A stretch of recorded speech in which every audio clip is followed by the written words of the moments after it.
Hey, more rides, new life, new gigs, new this, new that. My home, my place, bigger names, bigger money, smaller honey shit. Good girl, man, but she act bad for me.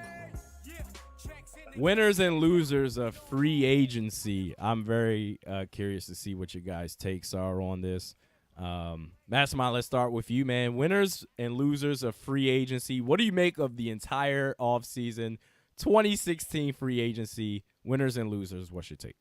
Well, it's been a crazy offseason, actually, just from the money going down, Evan Turner's and, players like that getting 75 mil plus and all that, outside of the obvious Kevin Durant going to the Warriors, and now we just found out D-Wade going to Chicago.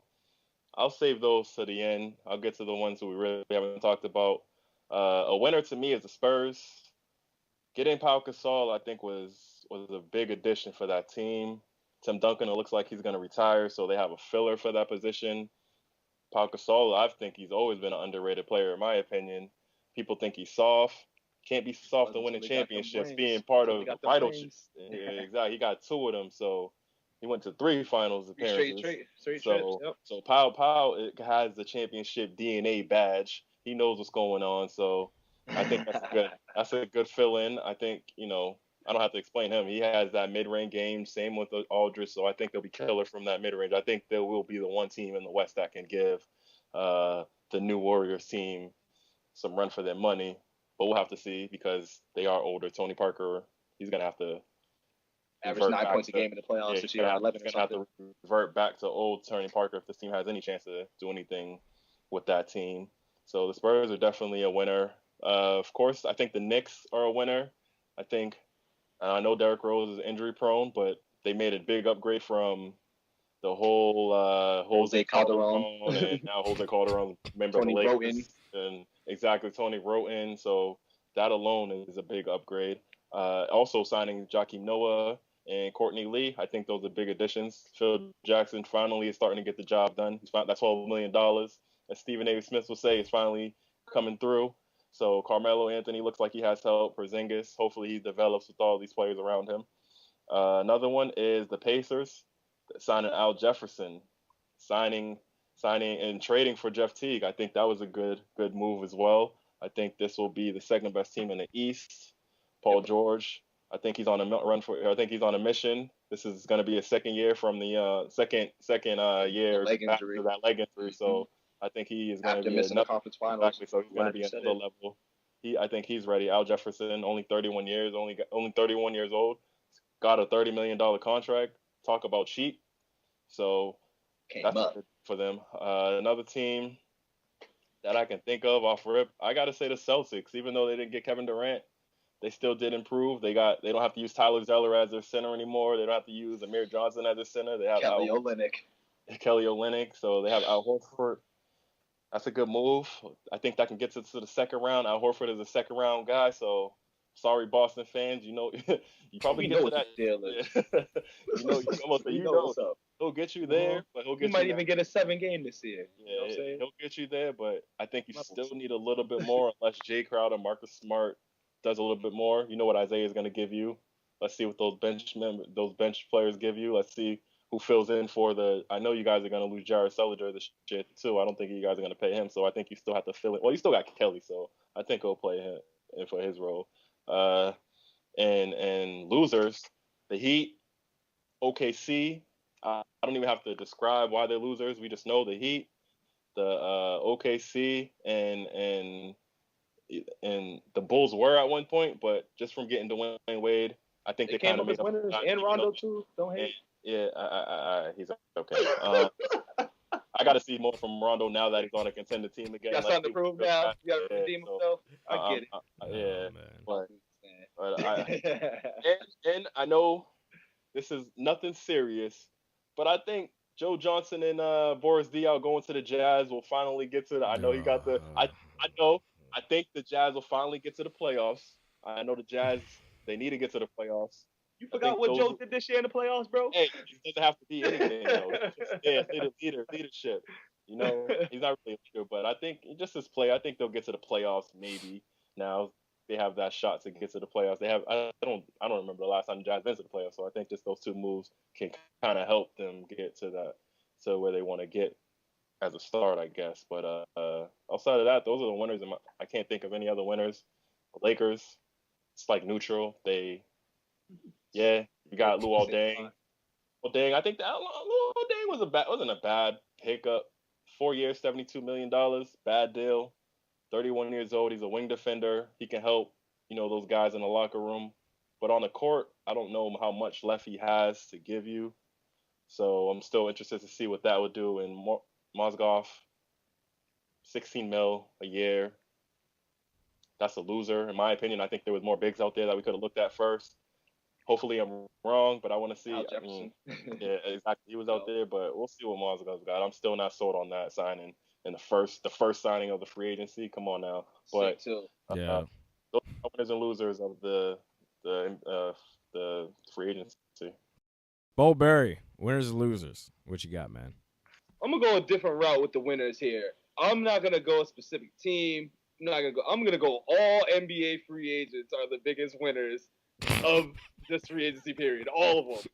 With the league spending out I think the numbers aren't mistaken here, $1.8 billion spent on these players' contracts. The players are the real winners of this offseason so far. But going into the real winners, actual teams and stuff like that. I think you mentioned earlier, Mastermind, the Pacers, and I've been saying the Pacers even before they even signed Al Jefferson. I think when they made the Jeff Teague deal, I was already like, I forgot to mention and then Thaddeus Young, thank you. I was just about to bring him up. The whole move that Larry Bird did, from firing the coach, from almost trading Paul George. I was wishing for the Celtics, but unfortunately we've had a disappointing offseason, but we'll get to that in a minute. He's made drastic improvements to that team. I mean, this team took, I know it's the Raptors, but they took the Raptors to, 7 games with just, I think Miles Turner, Paul George, and that's really it. I mean, Monte's there, but, I think I might agree with you. He's a sixth man. So, he did a good job with this offseason, moves and everything, and I'm definitely going to put them as a threat in the East for the Cavaliers, because they have a boatload of guys. It's just, are they playoff ready? Because now it's all about playoffs. Next, I'd probably go with the Knicks. The Knicks, they look good on paper. When you see that team on paper, I know realistic Randy's over there like the mecca of basketball is nothing, but they're going to be pretty solid if they stay healthy and if players play their role. Who's going to be that guy? I'm not too sure. Because it has to be Melo. It has to be Melo, but at this point, it's really Melo that guy. But we'll see. That's yet to be seen. What's another winner? The Spurs, I'd say they're a winner just because, they racked up on bigs. We don't know what Tim Duncan's situation is at the moment, but, either way, having him, Aaron, or Pau Gasol there, it's still going to be a drastic change for the Spurs. I still think they need a point guard. They missed out on Michael Conley, but I don't think they were going to give him that contract. Yeah, so, it's whatever. Tony Parker, hopefully, whatever was going on with you last year from 9 to 11 points a game last year, hopefully that jumps up when you get to the playoffs, but we'll see. That's really all my winners. Actually, I like to say the Mavericks a little bit won because they were kind of. Yeah, I said the Mavericks. I like the Harrison Barnes pickup. I like that you guys picked up Bogut. I like those moves personally. It's just a personal thing for me. I like that personally. And then the losers for me, I'm not gonna go. Yeah, I know he's got the Krabby meme going on over there. But I'd go for the Celtics for me as a loser, just because there's just been a lot of disappointments. Yeah, I mean the Al Horford move, it was good. But what else do we have? Like, is he not better than Tyler Zeller though?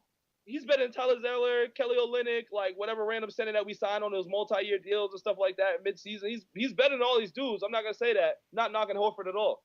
I'm gonna be cheering for when he scores over here. But it's just the presence that we need is perimeter scoring as a Celtics fan. And we have Crowder who puts up 15, where I still have to figure out where he does it at and stuff. And like Avery Bradley, first quarter things. There's a bunch of holes to be filled at that scoring, at that perimeter slot. I always feel like, Mastermind knows best. I've always been screaming we need that 2 or 3 guy, especially since, Danny disrespected Paul and, did what he did.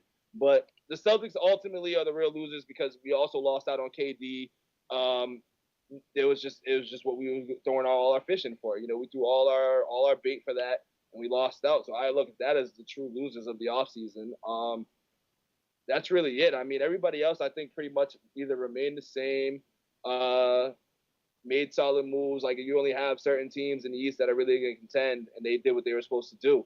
So, outside of those few teams that I mentioned, it's really the Celtics for me, man. Like I'm always disappointed every season with them. So, and I shout out to your Mavs. I like the moves they did. Y'all probably be like a 6 seed next year. Yeah, that's cool. Actually, let me go ahead and dispel that real quick. The Mavs are a complete disaster, and their free agency was the worst. They are one of the biggest losers in this free agency. I don't care what no one says. I hate this whole idea now that a max player is based off of their potential now. I've been saying this for the last couple of years now. I live out in the Bay Area. I watch, Golden State play many, many times. The NBA Finals that Harrison Barnes, showed or whatever you want to call that. The Harrison Barnes NBA Finals was not an aberration. That's Harrison Barnes. That's not like an anomaly like, oh, this doesn't happen very often. That is who Harrison Barnes just is. And yet he's going to get paid $94 million over 4 years for that. That's absolutely ridiculous. We also signed Andrew Bogut, who, he's all right. He's cool, but his $11 million from the Warriors, we took that off the books. It's terrible. We signed Darren Williams to a 1-year deal, so he probably just didn't get that many deals. So he's like, all right, I'm gonna just go with y'all for one more year, another tryout for the other 29 teams. So Wesley has to show up that contract too. He needs to show up, and Dirk should have got the absolute max. He's gonna get about $40 million over the next 2 years. So I'm happy for him that he got that. The clear winner was obviously Golden State getting Kevin Durant. I also low-key think picking up Zaza Pachulia is actually pretty good. Zaza is pretty good. He's efficient on the offensive side. He's pretty good defensively. He can make free throws. He can get rebounds. He almost made the All-Star game last year, but he's better. I think he is actually an upgrade over Andrew Bogut just because he's healthier. And he's out there longer. He can put up some points and everything like that. Picking up David West was good for them as well. I'm interested to see who else they pick up. Other winners, the Indiana Pacers. Do they still have Libby right now? So far, they still have him, as far as I'm concerned. Libby, right? Yeah, as far as I'm concerned, Sean Livingston's still there. Indiana Pacers, we already know that they're going to be contending out east. Losers, the Miami Heat, man. Miami Heat. I'll also not nothing against Dwayne Wade. I'm gonna say the Chicago Bulls. You have Rondo. I'm sorry, Rondo with Rondo, Taj Gibson, and Robin Lopez. You're playing 2-on-5 basketball. This is going to be one of the worst offensive teams in the league next year. One of the worst offense. They have They'll be a defensive team. That's all it is. Just grind it out, work hard, defensive team. That's all fine. They have to be. Houston Rockets. How about them? They didn't really do much, did they? Eric Gordon, did they have Ryan Anderson? I mean, I guess that's not bad. That's not bad. It's a good system for that D'Antoni offense, that's for sure, because they ain't gonna be playing no D. But other than that, I mean, I still think it's a 2-team league with Indiana like on the outside looking in, but it's gonna be Cleveland, Golden State at the end of the day. I mean, Dallas, I have nothing. This is a disaster, man. You should have tanked. If everybody else gets the tank and Philly, they can do it and get Ben Simmons, then why not? Why are you, Mark Cuban, why are you delaying the inevitable? Stop doing this crap, man. I like y'all team because, like, y'all are like the Spurs, man. Y'all always in the playoffs, stop, man. You got Dirk, man. You got Dirk, bro. You're trying. Dirk better than KG, dog. So, like. Oh, well, that's true. We already know that. And I hope because I want somebody to challenge that too. I want because I know most of our listeners they're primarily Boston guys. I already know that and everything like that. I want somebody to come up on this pod and write your little comment, send us a tweet at LockEmUp Hoops or on our Facebook group page, whatever it is. Please explain to me how Kevin Garnett is better than Dirk Nowitzki, and I will be more than happy to destroy every single body that goes ahead and says that. BoldBarry knows. Me, back in college, he knows. Firsthand, even in Cali. That's what it is. That's what it is. Yeah, free agency that's pretty much it, man. I mean, we already talked about the biggest moves out there was Kevin Durant to the Warriors, Pau Gasol to the Spurs, Dwayne Wade to the Chicago Bulls.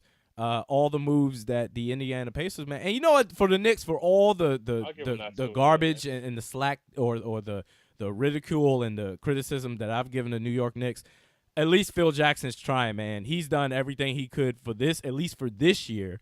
Because Derrick Rose, I mean, he's on a 1-year deal. You don't know if he's going to come back, but at least for this year, they have a respectable team on paper. Nice so I give him a little. Brandon Jennings, see what he gives you. I know he's a talented player, but he's a little bit of a cancer. He's a head case, but we'll see. I don't know, The team man. full of them, though. I don't know. We'll leave whole it there. team. We'll leave it there. Mhm. The whole league is in an uproar right now. Well, the Legends wouldn't have done this, and the Legends wouldn't have done that. When it comes to talking about Kevin Durant joining the Golden State Warriors, we're gonna sit here and praise LeBron James for his 2 championships. He was the first athlete, the first NBA player in their prime to go out and form a super team. He was the first one to do it. So let's power rank which one was worse. Are you kidding me? Both players left their team. They were there for a long time. They went to go out and get championships with other guys that they thought that would give them the best chance to do so. We've set the precedent. Apparently it's okay to do that.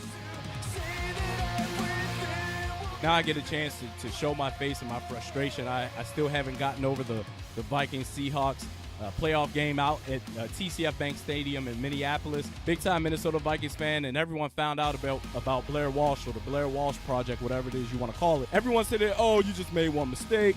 You'll bounce back from it. Oh, no. See, you're learning about Blair Walsh right now. I knew about this dude, Blair Walsh, forever. This dude in the most pivotal moments where it's like, all right, we need this, especially in close range, he will find a way to screw it up. Vikings fans, they're out there, they're like, oh, well, we'll be back in the new stadium, we'll be in the dome, and it will be absolutely fantastic. Blair Walsh is the 6th highest paid kicker in the league. I don't want to hear nothing about, oh, well, he'll be in the dome, he'll be all right. What are we going to do on the playoffs on the road away from the dome? Let me know what's going to happen there. The Oakland Raiders, you better look out for them. Derek Carr is one of the up-and-coming young quarterbacks in this league. They got a triple threat with him, Amari Cooper, and Khalil Mack on the defensive end. You remember when it took talent to be famous? You remember you had to sing or draw a nice painting or come up with some good music or show some talent, sports even, right? Now all you got to do is flip a water bottle.